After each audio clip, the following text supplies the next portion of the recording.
More than 2,200 Yemenis have died from cholera since late April. مستشفى سعودي ظهرت فيه سلالة جديدة من الفيروسات الإكليلية أو التاجية تشبه فيروس سارس.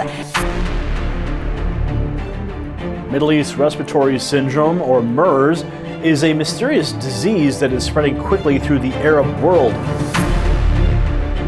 العالم خائف من زيكا. The faces of despair on relatives of cholera victims. MERS outbreak. It spreads dengue and yellow fever.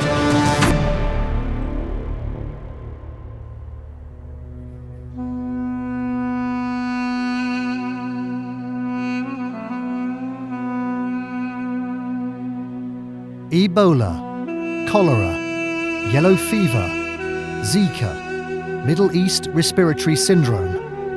The list of high-threat diseases is long and it keeps growing. This year, millions of people in WHO's Eastern Mediterranean region will get sick and thousands will die. Often from treatable or even preventable diseases.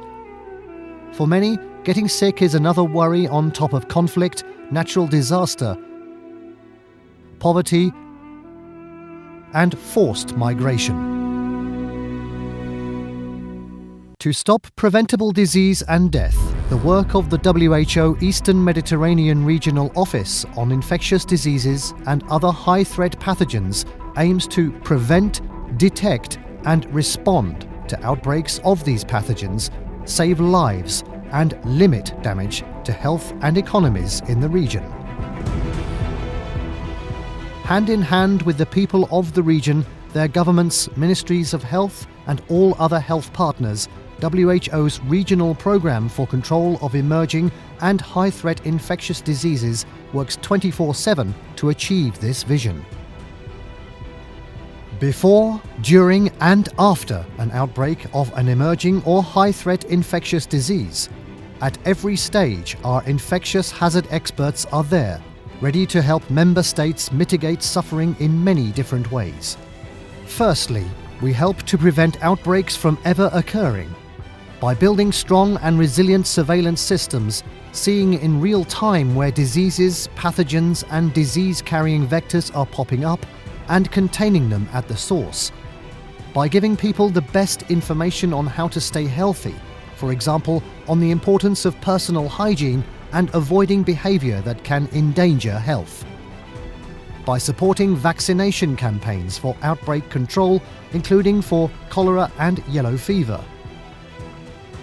And by supporting scientific and other research to close critical knowledge gaps on prevention and control, and rapidly sharing new knowledge with the world. Secondly, we work closely with the ministries of health and other partners to prepare for when our prevention efforts cannot stop an outbreak. We help to make sure that our public health laboratories can quickly identify and confirm an outbreak and monitor the circulation and characteristics of pathogens.